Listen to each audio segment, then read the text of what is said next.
Pour moi, la bulle de souvenirs de Kuma, elle sert pas à rien.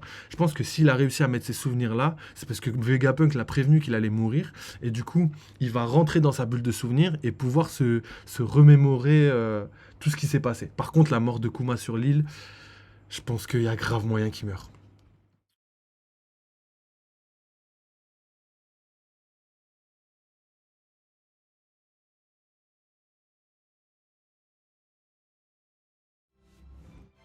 Salut les gars, bienvenue sur le live. Aujourd'hui, live sur One Piece, analyse de la vidéo, la dernière vidéo de Goji, là, la petite analyse qu'il a faite sur le dernier chapitre. Hâte de voir ce qui se passe.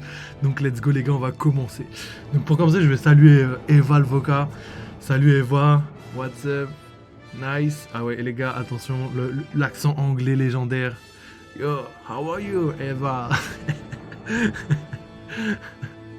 Are you good?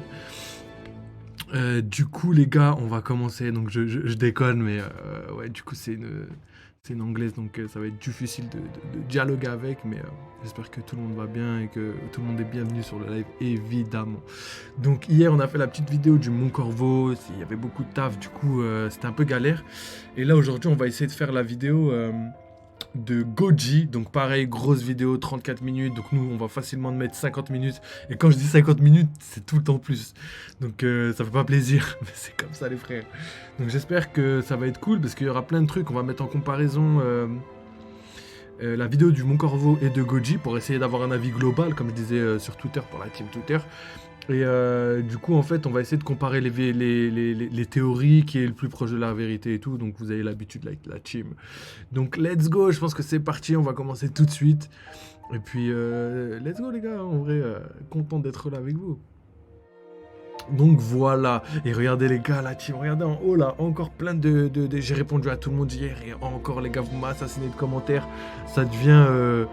En vrai, je suis trop content, mais c'est dur de vous répondre. En plus, vous me posez vraiment vous me disiez vos théories, vous me disiez vos arguments et tout, et je suis obligé de répondre à tout. Et je le fais, tu vois, je le fais parce que j'aime bien ça, et parce que je trouve ça normal de répondre à tout le monde.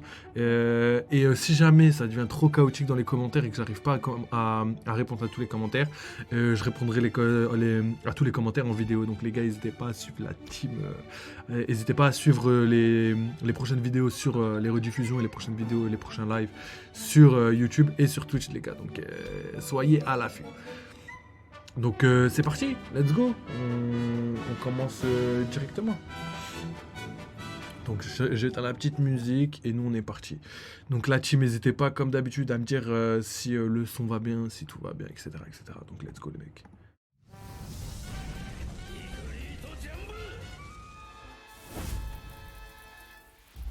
Les pouvoirs démoniaques de Saturne, le flashback de God Valley, la tribu de Kuma révélée et l'importance de Nika dans toute l'histoire. Dans cette review, chacun de ces sujets et plus encore sera développé et analysé comme nous l'avons jamais fait sur la chaîne. Alors si vous voulez découvrir quels crimes ont commis les boucaniers, la tribu de Kuma et leur lien avec Joy Boy, ou encore quels secrets cache la sombre chasse des dragons célestes sur God Valley et comment des fruits du démon sont mis en jeu, vous êtes au bon endroit. Pour les dizaines d'heures de taf et les nuits blanches, n'hésitez pas à soutenir en lâchant votre meilleur pouce bleu les bros. Je vous le demande souvent pour aider au référencement de la chaîne, et là vu la longueur de la vidéo je vais en avoir besoin. Je vous laisse le lien vers Twitch et la chaîne secondaire si vous voulez suivre le gros live de ce soir sur le chapitre qu'on va faire avec Nina, ou mater la rediff sur notre chaîne YouTube. Maintenant préparez-vous bien et partez avec moi en direction des plus grands secrets que cache l'univers de One Piece. L'univers de donc One Piece. commençons par la partie sur Egghead que je vais brièvement vous résumer. Saturne est plus démoniaque que jamais, n'a eu aucune blessure de l'attaque de Bonnie et parvient à l'attaquer elle ainsi que Sanji seulement en les regardant. Ils sont dans l'incapacité de bouger, mais ce ne sont pas les seuls. Kizaru est à terre et ne peut faire plus aucun mouvement, tout comme Luffy qui est épuisé. Donc là je fais une petite test vite fait les gars, juste pour savoir si vous m'entendez bien. Cible de Saturne avant que Franky ne le sauve in extremis. Malgré tout, le pouvoir de Saturne est si puissant que personne ne peut bouger face à lui, un pouvoir que Vegapunk attribuerait à un fruit du démon.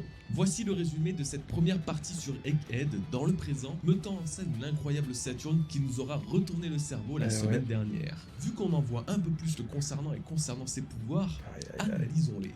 Dans le dernier chapitre, la seule véritable démonstration de force de Saturne fut l'attaque ou du moins l'exécution d'un soldat de la marine d'un simple regard. Il est très possible que ce soit un pouvoir lié à son potentiel fruit du démon, toutefois ne pouvant expliquer la nature de cette attaque, j'aime penser que c'est une nouvelle forme de haki. C'est très clairement une aura capable de toucher les gens à distance d'un simple regard, ça ressemble à un mélange entre le haki de l'observation et le haki des rois. En tout cas, cette attaque était suffisamment puissante pour mettre à terre Bonnie, mais surtout Sanji qui a pourtant une endurance exceptionnelle après avoir subi.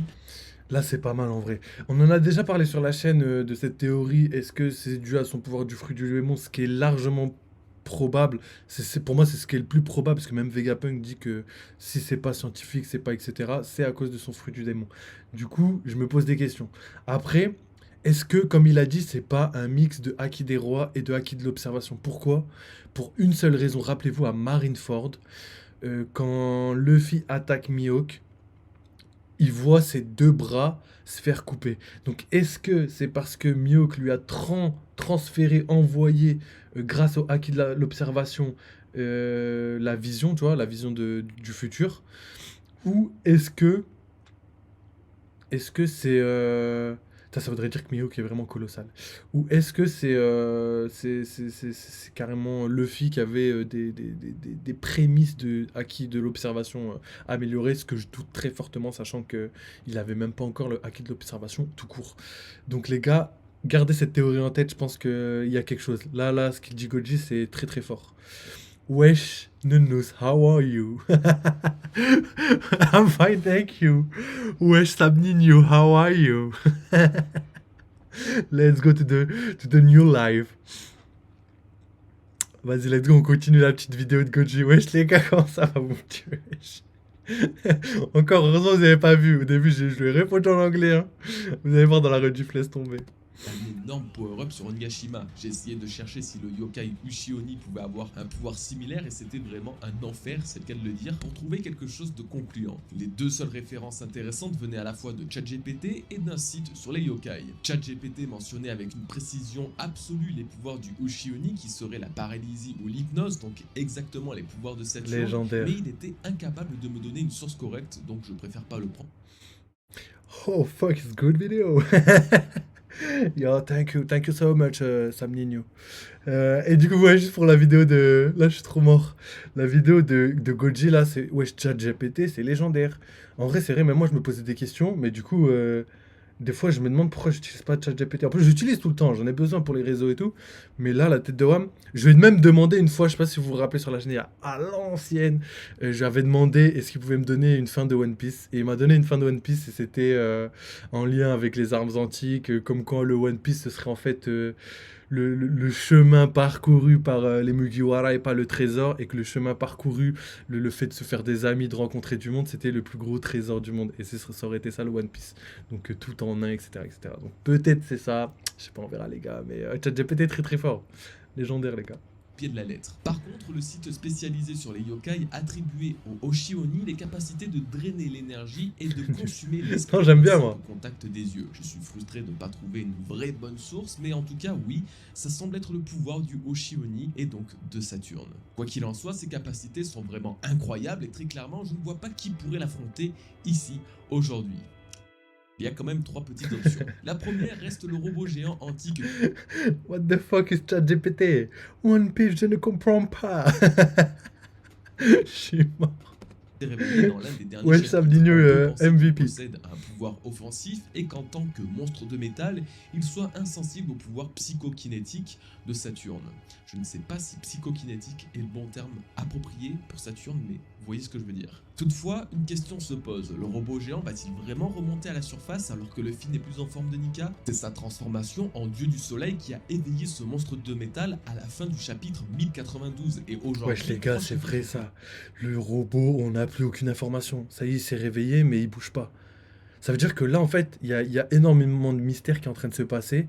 Et en plus de ça, le flashback des Rocks avec Roger, avec Garp, avec les Rocks, avec Kaido, Big Mom, avec Garling, Figarland, les Dragons Célestes.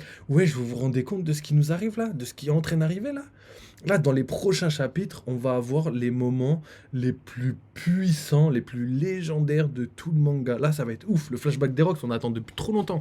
Et en plus, ça expliquerait pourquoi à Onigashima, on n'a pas eu de flashback de Kaido, parce qu'on pouvait pas avoir plus, parce que le plus important va se passer à Egghead. Et imaginez, comme je l'ai dit l'autre coup, on va avoir l'incident de God Valley et l'incident de Egghead dans le même arc. Je vous ai dit, en vrai, je sais pas si je l'ai dit ça par contre, mais Egghead, c'est mon arc préféré. Et je me rappelle, mes potes, ils se foutaient de ma gueule parce qu'ils me disaient, mais wesh, l'arc a même pas commencé, tu kiffes déjà l'arc, c'est n'importe quoi, attends de voir la suite et tout. Et moi, en fait, c'était vraiment le côté futuriste que j'adore. Je suis vraiment team cyberpunk, team cyberpunk ou je sais pas quoi là. Team New Jazz. Team New Jazz, ouais, frère, je suis de la nouvelle école de ouf. Moi, j'adore tout ce qui est futuriste de ouf.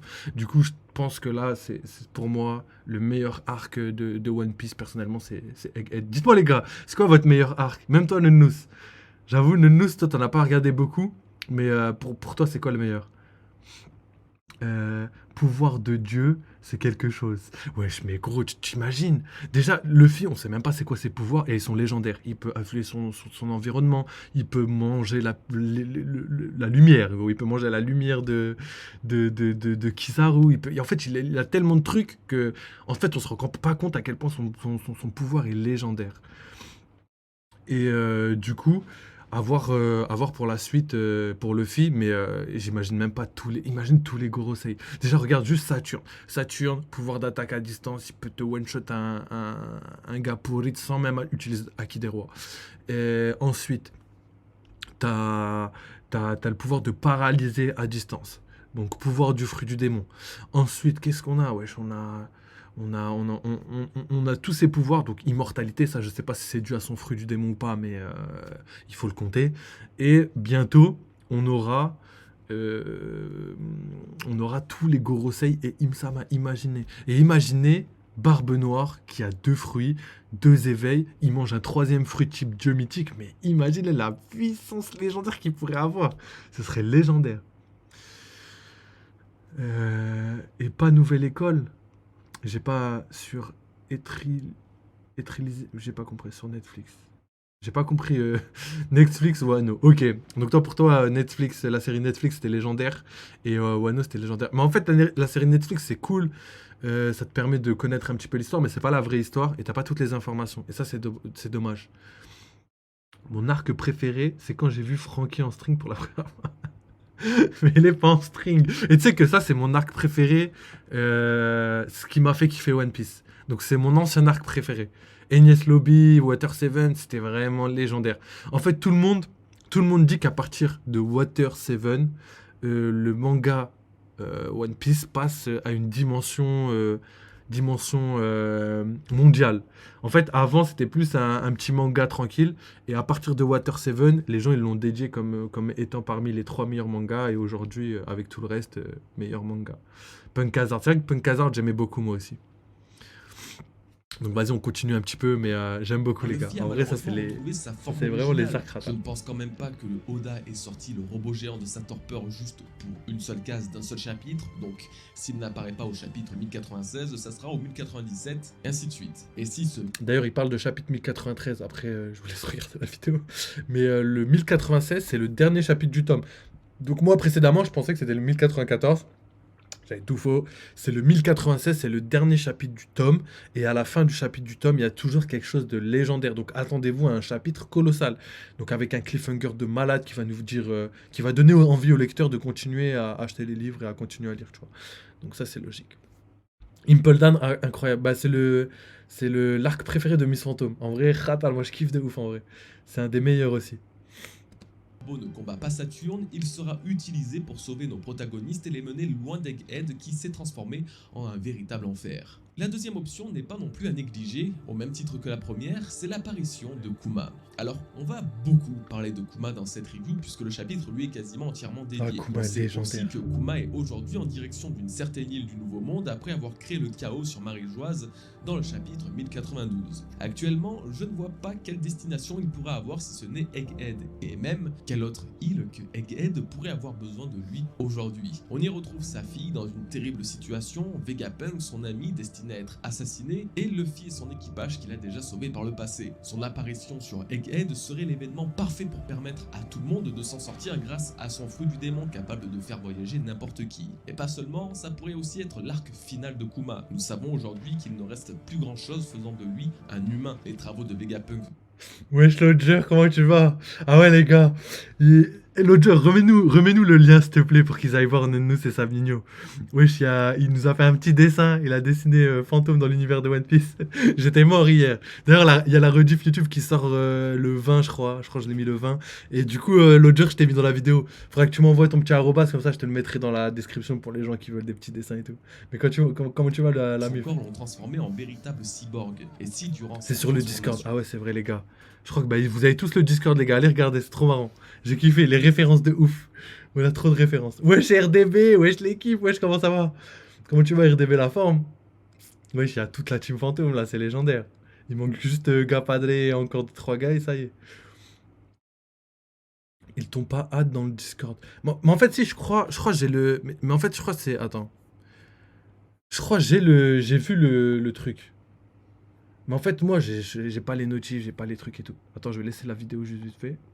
Je regarde. Vegapunk lui avait implanté une bombe à l'intérieur du corps prête à exploser si Kuma décidait de se sacrifier pour emporter ses ennemis avec lui. Les bombes, les explosions, les comptes à rebours, ils sont au centre de tous les arcs de One Piece et ce depuis le début. Pensez à Alabasta avec la bombe de Crocodile dans l'horloge, à Skypiea avec la destruction de l'île par Ener, à Enies Lobby avec le Buster Call de la marine ou même l'île des hommes poissons avec la chute de Noah, Whole Cake Island avec le sacrifice de Pedro et Wano Kuni avec la chute de Ngashima et les bombes qu'elle transportait. Tous les arcs de One Piece sont les mêmes. À un moment, une explosion doit emporter tous les personnages. Ça serait pareil pour Egghead, mais l'explosion proviendrait de Kuma qui attaquerait Saturne, espérant l'emporter avec lui dans une explosion d'une violence inouïe. Et si ça marche, ça serait peut-être ça le fameux événement qui bouleversera le monde au-delà de l'imaginable, qui nous a été teasé au chapitre 1600. Ouais, du coup, je suis obligé de faire pause. Je regarderai après Lodger là, parce que j'arrive pas à voir. Mais hier, j'étais dans le groupe, j'ai vu ton petit message. Du coup, là, je dois réagir parce qu'en fait, j'avais dit que je réagirais pour comparer un petit peu la théorie du Mont Corvo et la théorie de Goji. Et en fait, le Mont Corvo, eux, ils pensent que la suite de l'arc, c'est la marine qui va trahir, du coup, la marine. Enfin, ils vont trahir leur camp pour rejoindre l'équipage de Luffy. Et que Luffy et tout le monde, y compris Kizaru, y compris tous les gars qu'il y a sur l'île, vont s'allier pour abattre Saturne. Donc ça, et c'est comme ça qu'il va mourir, et l'incident de Egghead serait la mort de Saturne. Ryo Sensei aussi, il l'a dit il y a très longtemps, parce que là, il fait plus trop de vidéos, donc on n'a pas de mise à jour. Et Ryo Sensei pense aussi que Luffy est destiné à battre Saturne. Je suis pas de cet avis-là, j'ai mes arguments, mais c'est carrément pas impossible. Et là, on voit Goji qui pense que lui, c'est Kuma qui va arriver sur l'île. Dites-moi les gars d'ailleurs, c'est quoi votre théorie la plus probable? Et du coup, Kuma arrive sur l'île et il va détruire, il va se suicider pour permettre, enfin, il va envoyer tout le monde valser pour qu'ils puissent s'enfuir et il va se suicider en explosant pour justement, vous avez compris quoi, justement sauver tout le monde quoi.